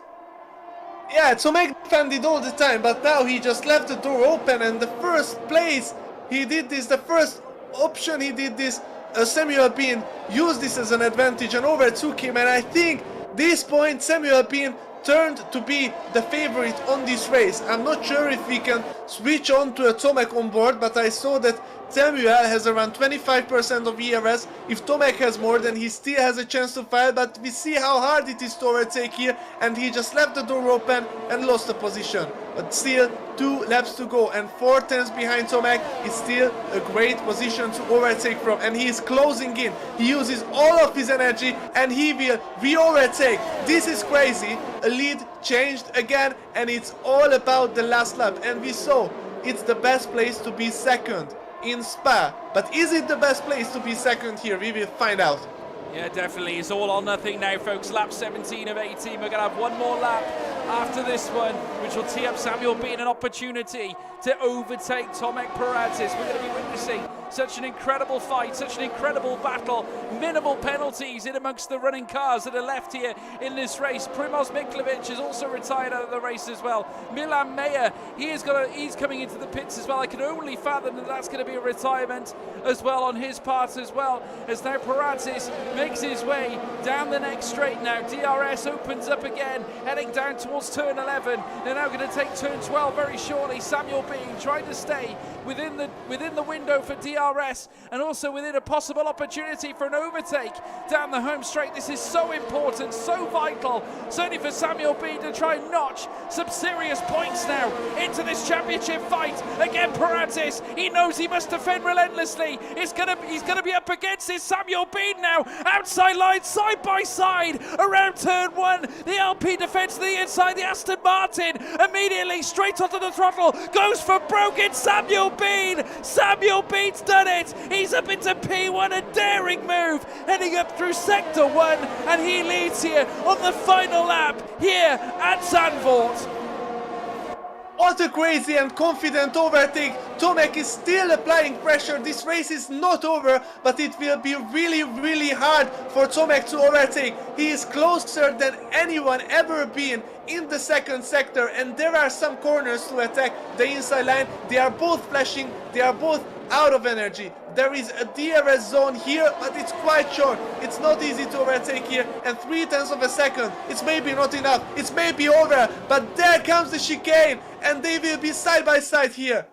He certainly will. Coming out to that bend now, Samuel Bean still leads the way. 2.5 tenths of a second is springing out to 3. It's not going to be enough for Paradis. He's not going to win today, but the man who is, it's Samuel Bean. He will win here at Zandvoort, the Dutch Grand Prix. And Tomek Paradis has sustained a penalty in the dying moments that has sent him down to P7th position. Incredible. Piotr Stachulec with another podium. P2, a stark contrast to what we saw in previous weeks. Piotr Stachulec announces himself here in Event 3 with a win at Spa, with a second place here at the Dutch Grand Prix circuit of Zandvoort, with Akinci once again in the podium places in P3. What a race there, Danny. I think Tomek thinks like Verstappen sometimes. He thought when he didn't have the best car that until he cannot fight for the championship, he will always take 1 first place, then for example 3 podiums, and he will risk everything. And we see that Tomek, he just couldn't accept that he lost this race, and he got a 3-second time penalty at the last corner and lost 6 positions. But I think he doesn't care, he just wanted to win there, and he had the inside line, but he probably didn't brake the latest possible. He left too much room on the outside, and Samuel Bean used his grip advantage, used his pace advantage that he had the whole race, what I spoke about, and won this race. But this was an awesome battle and a very clean battle, one of the cleanest battles we've seen in this series so far. And I think I predicted this one as well, right, that this will be probably one of the cleanest races with one of the less amount of corner cutting penalties. Only 2 people got 3 seconds corner cutting penalties in the whole race, and I think not a lot of other times we see that. We see sometimes a lot more penalties. Stachulec, the most consistent person during this night, P1 and P2. That's a lot of points in the bag, 43 to be exact. Yeah, splendid amount of points for Piotr Stachulec, which is going to go such a long way to the championship. Samuel Bean, though, incredible effort. What a drive, defending against Tomek Perazis and getting that first place position in the final lap. What a moment. Stachulec in second, Akinci in third, Kristóf Szelle in fourth as well, Luke Smith in fifth, Ben Szabó-Kónyi sixth, Tomek Perazis down to seventh as well, with Lewis Welch in eighth, Zsolt and Boda in ninth, with Norbert Jakob finishing in the top 10 as well. We lost quite a few drivers. István Puki, though, stayed in 11th with Kedon Lutt as well. Milan Meyer in 13th, and we lost plenty of drivers during that race. I believe we have got interviews coming up now, folks. We're going to head over to our post-race interview box, certainly, and we're going to be speaking to some very, very talented individuals. Certainly, they've provided us with so much action here tonight. And we're going to kick things off with Akinci. Chan, what an incredible night tonight. Certainly a positive as far as you're concerned. Some big points earned, and you got some podiums as well. Yeah, it was cool. You know, I'm really happy about the results, not gonna lie. That Belgium was a bit chaotic, but it's a podium in the end, so I'm really happy about both races. And not gonna lie, that Belgium was a little bit luck, actually, not that much, because it was really obvious. They tried to turn that corner with 4 drivers, and that was impossible. And I just sit back and relaxed and watched the carnage. Yeah, I'm not gonna lie, I'm really happy about the results, and it's a really good motivation, because last event of Challengers was not good for me. I did one of my best drive in Austria, but that was just unlucky. But I'm real happy about tonight, and I scored really good points and podiums. Yeah, it must be really encouraging for you, Chan, because obviously you're a true professional. You want to commit every week. You do your utmost, and you're always up there. I have to say, in terms of consistency, you always are in the mix. Is there any certain sort of process that you go through in order to prepare before each race? I mean, what is considered preparation for Akinci? For me, preparing for races, and not gonna lie, it's a hard question, because most of the time I'm trying to relax, because I'm a little bit stressful person, and right now my stomach hurts. I'm gonna get some pills, I guess, because it really hurts. That Zandvoort race was really stressful for me. Most of the time I'm trying to relax, doing time trial laps, Grand Prix laps. If someone invites me, I'm doing online laps, and I know everyone is doing the same thing, but I'm just driving the car. You know, there is no secret about that. I'm just driving. Well, I have to say it was a tremendous effort tonight, and certainly it looks good for you going forward. I mean, you started tonight in 4th place, but those big points are going to get you closer to the top. Obviously, we've got plenty of exciting tracks to come up. 2 events certainly remain. I mean, how confident should I say, are you heading into those final rounds? My confidence is high, not gonna lie, and I'm looking forward to get some good points in these events, because these are my favorite tracks, and I'm not gonna give up until the end, because that's what racing is. We are not just driving the car, hop in a rig and just drive the car and then get out. I love this job, and I'm looking forward to get some points, podiums, wins, and I wanna just celebrate it with my friends, my family, and my confidence is high. Well, you have every right to be very, very confident. I want to congratulate you on a very successful night tonight, and we'll look forward to seeing you for the remaining rounds. Well done, Chan. Thank you. Well done. Next up, I believe, and I hope I get his name right, Istvan Puki. Are you with us? I'm here, yes. Hello, Istvan. Yes, Gotta yes. say, Hey. Pleasure to have you back with us yet again. A positive night for you tonight as well. A very good race at Spa, picking up a podium, P3. Just talk us through the race, because obviously starting P14, obviously there was a lot of action up ahead. You always seem to be consistent. Racecraft seems to be your strength, I would say. Your consistency seems to help you out. You don't seem to get involved in a lot of penalties and a lot of disputes on track. You always seem to be in the fight. I have to say, just sum up your night tonight. Yeah, as usual, poor qualifying. I invalided my fastest lap, and it was unlucky for me. Could have been like a P7 or P6 definitely, but never mind. I was straight away focusing for the race afterwards, and from P14 I knew that I had to do something different to the other guys ahead to get into the fight for top 5 or even better, or just some points. So I went early into the pits from the mediums in lap 3, I believe, and was pushing the first 2-3 laps to gain as much positions as I can through the undercut, and yeah, it worked out pretty well. I also was a bit lucky with the DRS because I could overtake the other medium runner who pitted in lap 3 as well, and I became instantly the first alternative strategy runner.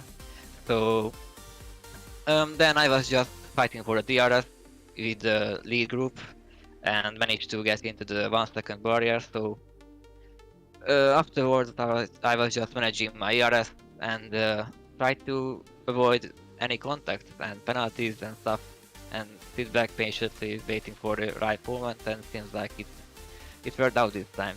And also the consistency that I'm still just finishing in the points with 1 race, is continuing for like 3 events already.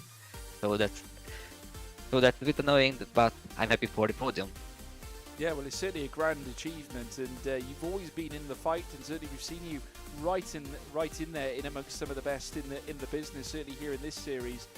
Just talk about the next tracks. Are there any tracks in particular that you're looking at in the upcoming rounds that you think will be really strong for you?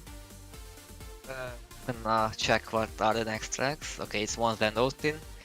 Never had any league race in Monza this game, so in the previous game I think I was quite good on Monza and quite bad at Austin, so a bit of a mixed I bag, hope. bit mixed.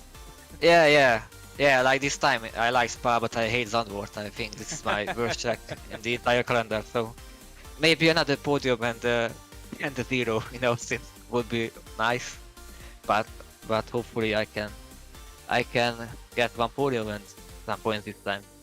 So, yeah, I mean, looking back, I mean, I've had the opportunity to commentate on you for quite some time. I mean, obviously since my start at PC, and you've always been up there. Just talk to me. What's your goals? What are your ambitions? Certainly, where it comes to sim racing, is the dream F1 esports, or have you got different goals in mind? What's the plan for Istvan Puki?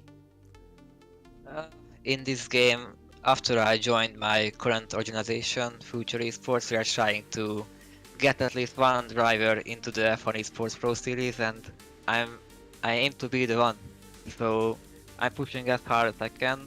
I even could more because I didn't train as much as I wanted for this event, but I hope I can make a change on it for the next time. And yeah, started streaming like months ago, going quite well, so gonna make some progress in the media area, or sort of, So gonna improve on both. Well, I tell you what, if you keep going the way you're going, I'm sure it won't be too long before we see you up there. But incredible effort, certainly East fan. We look forward to seeing you in the next couple of events. Thank you, see ya. Thank you, East fan. And last but not least, folks, we have our race winner from the Dutch Grand Prix circuit of Zandvoort. We have the maestro, Samuel B, joining us, of course, Aston Martin driver, as we saw in the previous race. Samuel, what a gripping race, what an effort. And you certainly made the most of that opportunity on Tomek to make the move in the final lap. It looked like it was going to be close. It looked like you were right on the edge at some occasions. Were you sweating right through that race? Hello, George. Yeah, I was sweating a lot because we were going to the last lap, and for one moment I thought I wouldn't make it, but I had a little bit more ERS than Tomek, and yeah, I did a move for the outside in the first corner, and then yeah, there was no more corners to overtake, so I knew that in that movement give me the win. Well, it's a tremendous drive. I mean, like I say, leaving it to the last minute, you pounced. It looked like earlier on when you tried to make the move earlier, you suffered a little bit of oversteer. I honestly thought that you crashed coming out of turn one. I can't remember which lap it was, but it looked like you were right on the edge. You know, you both, yourself and Tomek, both have incredible pace.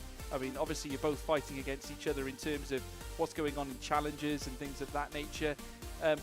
Your pace seems to have really improved. Is there any secret, any work that you're putting in that's sort of influencing this growth of pace?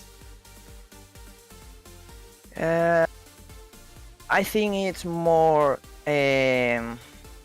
practice, and also be motivated, because if you are not motivated, you are not going to give your best. So a lot of practice, a lot of dedication, and be really motivated. For example, the last two events I don't have the results I wanted, and yeah, I was really mad with myself, but also with some drivers. But I have to now think in the next event and try to be more motivated to do a good result like I did today.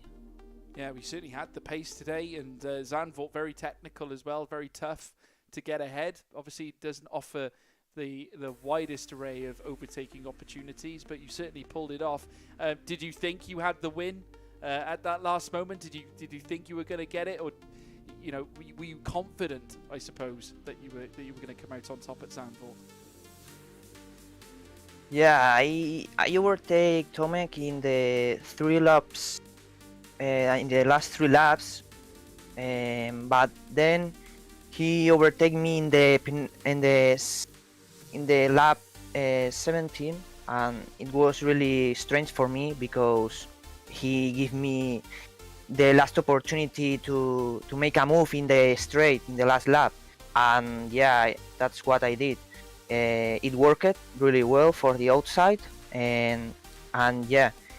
Really happy for that move, because I tried some more moves before and didn't work it really well, but that one worked perfect, and yeah, I won.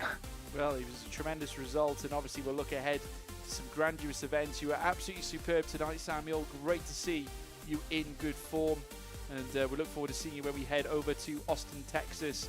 And of course the other circuits we've got coming up as well. Certainly Monza, the Temple of Speed. Are you confident for the final couple of events? Yeah, I'm confident. I have to be confident, obviously, if I want to get a good result. I can be I can be dismotivated. I have to be motivated and confident with myself, confident with I can do a good result, and yeah, believe in myself.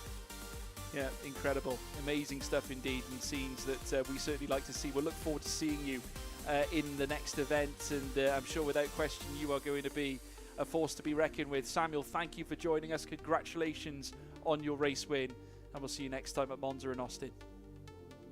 Thanks, George. Thank you. It's nice to see you again commentating races of F1. Oh, that's very kind of you. Thank you so much. Thank you, Samuel. That's a pleasure. Bye. So, yeah, take care, man. I'm sure we'll speak soon. Thank you, Samuel. Danny, what a true professional. A man who loves his craft. Spoken as, you know, like a true professional as well. And you yourself as a professional. There's a lot of prospects in Samuel Bean, isn't there? I mean, the fact that he was able to go toe-to-toe with a workhorse like Tomek Perazis, a guy who is certainly so skilled at pulling off race wins. We know exactly what he's capable of. But Samuel Bean certainly put the pressure on. He didn't give up. And that is certainly the minerals that you need to be a champion. Yes, and he even said in his interview that he tried the move a couple of times from around the outside and they didn't work out, but he learned from his mistakes maybe, and he made it perfect. He actually improved his move to the perfect for the last lap when it really mattered. And as I spoke about in Spa, it doesn't matter how many laps you lead in a race, it only matters where you finish the start-finish line in the last lap, where you cross the start-finish line in the last lap, and he crossed it first, won the race, and it's awesome to see him being happy about it. Absolutely. Well, he's a man full of confidence, and I know from seeing him, his growth has been phenomenal. From his work in PSGL, he's certainly risen through the tiers, and now here in Future Esports, he is showing that talent even more so now, which is certainly great to see, and certainly a lot of confidence as well heading into another Challengers event, because of course they're going to be racing these events in Challengers, and it's so important, isn't it, to compete in this Future Esports event, because it does give you, I suppose, that head start heading into the Challengers series. Yeah, it really does. No matter how many teammates you have, you can never simulate a competitive environment like this.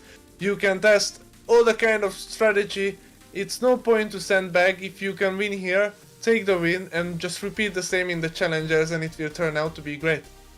Yeah, it was a pleasure to watch. And obviously now we'll take a quick look at the calendar, folks, because of course, Danny, we're going to be looking, certainly looking forward to some great events coming up. Event 4, 15th of March, the Temple of Speed at Monza, Austin, Texas as well. After that one, not forgetting then the 29th of March, the final event, which will be Mexico City, the Mexican Grand Prix, and then Brazil at Sao Paulo as well for the Brazilian Grand Prix. Very, very good events lined up now, and certainly we'll be kicking things off again in a fortnight's time at Monza and Austin. It's going to be a splendid, splendid watch. We're looking forward to seeing who comes out on top in that one. But certainly, Danny, based on what we've seen tonight, any drivers in particular that have impressed you tonight? Yeah, in terms of raw pace, it's been Samuel Bean, who was up there on the tails in Spa and was up there on the tails in Zandvoort as well, and eventually could take the victory. Stachulec as well, being more consistent than he usually is. We spoke about him being quite inconsistent, and now he was the man of the day. And obviously Tomek, he didn't have his favorite time, but it will be maybe a different in the actual Challengers event. He maybe learned a lesson, he maybe will take less risks this time, and he can utilize just his pure pace and score consistent podiums. Maybe not caring that much about the win, he already has quite a big lead in the Challenger, so he only needs podiums and he will win the series. And winning that series, it's an extremely strong message to any team who is watching, and I'm sure he will be among one of the first picks. Especially PC, I think the PC tier is the strongest of all.